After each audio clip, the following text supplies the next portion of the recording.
अगर मैं probability types की अगर हम बात करें तो पहला क्लासिकल प्रोबेबिलिटी, फिर statistical probability, empirical probability, axiomatic probability, conditional probability. तो फर्स्ट हम क्लासिकल प्रोबेबिलिटी की बात करते हैं। तो क्लासिकल प्रोबेबिलिटी या इसको हम थ्योरेटिकल प्रोबेबिलिटी भी बोलते हैं। ये क्या अज्यूम करता है कि जो आउटकम है ना रैंडम एक्सपेरिमेंट का वो क्या है, इक्वली लाइकली है। तो इसको हम कैलकुलेट कैसे करते हैं, by dividing the number of favourable outcomes by the total number of possible outcomes. अब हम फेवरेबल आउटकम से क्या समझ रहे हैं कि जो हमें चाहिए, सपोज हम कोई डाइस टॉस कर रहे हैं और अगर उसमें 2 चाहिए, तो फेवरेबल आउटकम क्या हो गया हमारा, 2 की आने की प्रोबेबिलिटी क्या होगी 1, और total number of possible outcome क्या होगा हमारा 6 होगा, तो 1/6 हो जाएगा।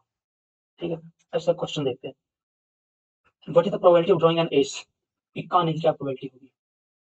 From a standard deck of 52 playing cards, यानी कि 52 प्लेइंग कार्ड्स हैं, उसमें से इक्का आने क्या होगी, 4 एस होते हैं, यानी कि 13 होते हैं हमारे हर एक डेक में। तो ठीक है, जैसे कि हार्ट में 13 हो गए, स्पेड में 13 हो गए, वैसे 13 चारों में होते हैं। तो और हर एक में एक एस होता है, तो 4 एस हो गए, तो 4/52 हो गया।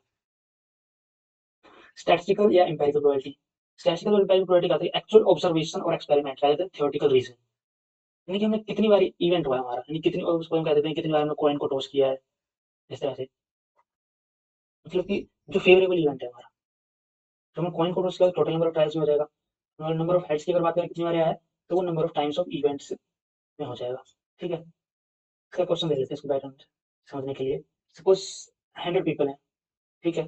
हमने उनसे पूछा कि वो कॉफी प्रेफर करते हैं टी के ऊपर, तो उसमें से क्या 60 रिस्पॉन्ड किया कॉफी, तो कॉफी टी में क्या पसंद करते हैं, 60 आते हैं हाँ हमें कॉफी पसंद है, तो इसकी एम्पिरिकल स्टैटिस्टिकल प्रोबेबिलिटी क्या होगी।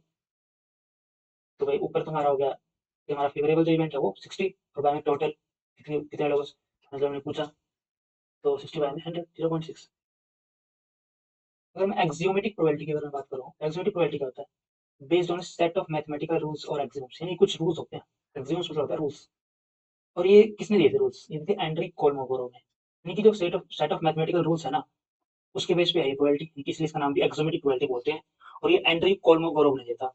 जो ये एक्सियोम्स हैं वो क्या है, रिगोरस फाउंडेशन है किसके लिए, प्रोबेबिलिटी थ्योरी के लिए। अब हमने रिगोरस फाउंडेशन क्यों बोला इसको, रिगोरस फाउंडेशन हम इसको इसलिए बोल रहे हैं कि ये जो भी मैथ प्रोबेबिलिटीज है ना, ये ऑलमोस्ट सभी में ये वैलिड होती है। जैसे कि कोई प्रोबेबिलिटी है वो नेगेटिव नहीं हो सकती, जो कोई प्रोबेबिलिटी है उनका सम है 1 होगा, एडिटिव है, म्यूचुअल एक्सक्लूसिव है, तो probability of A union B जो probability of A plus probability of B यानी इंडिविजुअल के सम के बराबर होगा। फिर करते हैं एक्सियोमेटिक प्रोबेबिलिटी की, क्वेश्चन के कौन से क्वेश्चन देख लेते हैं इसके लिए इसमें। अब हमारा सैंपल स्पेस है 1 2 3 4 5 6 गिवन है, इसके लिए गिवन है अगर हम कोई 6 फेस डाइस इस साइड डाई को टॉस कर रहे हैं, ईच आउटकम क्या है, इक्वली लाइकली है, तो वेरीफाई तीन एग्जिम्स वेरीफाई करना है, पहले नॉन नेगेटिव। अब मान लो 1 आने की प्रोबेबिलिटी है वो 1/6 होती है, तो तुम्हें पता है, तो वो ग्रेटर देन 0 है, 2 आने की प्रोबेबिलिटी ग्रेटर देन 0, पहला एग्जिम सेटिस्फाई होगा। नॉर्मलाइजेशन अगर हम सबके प्रोबेबिलिटी को सम करें तो 1 के बराबर आएगा, 1/6 1/6 1/6 6 टाइम्स होगा, 6/6 हो जाएगा, और वो 1 ही आएगा।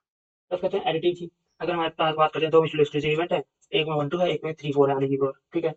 तो हम इसको अगर इंडिविजुअली निकालें तो 2/6 आएगा, यानी कि 1/2 है, जब 1 और 2 है तो उसकी प्रोबेबिलिटी क्या होगी 2/6, प्लस में 3 और 4 है, 3 और 4 क्या है आउटकम, टोटल आउटकम क्या तुम्हारा 6, तो 2/6 हो जाएगा, कितना आएगा 4/6। और इन सब की एक साथ आने की प्रोबेबिलिटी भी क्या होगी, अगर हम निकाले तो 1 2 3 4 ऊपर favourable outcome by 6 total outcome, तो यानी कि left hand side right hand side के बराबर आ गई, तो यानी कि एडिटिविटी रूल को फॉलो कर रहा है। फिर आती है कंडीशनल प्रोबेबिलिटी की बात कर रहे हैं। कंडीशनल प्रोबेबिलिटी में क्या होता है कि एक इवेंट पहले हो चुका होता है। कंडीशनल प्रोबेबिलिटी क्या होता है, probability of an event occurring given that another event has already occurred, एक इवेंट हमारा क्या है पहले ही हो चुका है। और ये यूजफुल कब होता है, जब हमारा इवेंट क्या हो, इंडिपेंडेंट ना हो, यानी कि एक इवेंट दूसरे इवेंट को क्या कर रहा हो, इफेक्ट कर रहा हो। इसका फॉर्मूला क्या होता है, इसको हम डिनोट ऐसे करते हैं स्लैश से, probability of A slash B, या डिवीजन सिंबल करते हैं। ठीक है, तो probability of A intersection B divide by probability of B. अगर इसको याद रखना तो जो नीचे आएगा या स्लैश के बाद आएगा उसका प्रोबेबिलिटी से हम डिवाइड करेंगे और ऊपर इंटरसेक्शन आएगा। ठीक है, इसको हम ऐसे रीड करते हैं, प्रोबेबिलिटी ऑफ ए बी, इसको ऐसे रीड करेंगे, इसे probability of A given by B, यानी probability of A slash B is the probability of given, probability of A given by B. और जो नीचे वाला प्रोबेबिलिटी ऑफ बी है ना वो 0 के बराबर नहीं हो सकता। ठीक है, इसका क्वेश्चन देखते हैं। अगर एक डेक है P2 कार्ड्स का, और what is the probability of drawing queen, अगर हम इसमें से क्वीन निकाल दें, ठीक है, और गिवन है कि वो कार्ड क्या है, फेस कार्ड है, और उन्होंने बोला भी है कि फेस कार्ड है बस ये तीन ही लेने, एस को नहीं लेना है, जैक क्वीन और किंग। तो हमें पता है कि 4 टाइप के कार्ड होते हैं, इसमें 13 होते हैं, और हर एक में जैक होता है, तो 4 जैक होंगे, 4 ही क्वीन होंगे, और 4 ही किंग होंगे। तो नंबर ऑफ फेस कार्ड कितने होंगे 12, और नंबर ऑफ क्वींस कितनी होगी जो हमें चाहिए, वो कितने 4, कितना हो गया 1/3 इसकी प्रोबेबिलिटी आ गई, कंडीशनल प्रोबेबिलिटी। ठीक है, अब इसमें क्या है कि क्वीन हमें मतलब गिवन था, हमें पहले बताया था कि यहाँ पे हमें फेस कार्ड बता दिया कि फेस कार्ड में से लेना है, कि एक इवेंट पहले हो चुका है और फेस कार्ड पे ही डिपेंड कर रहा है, और फिर हमने क्वीन को निकाला है।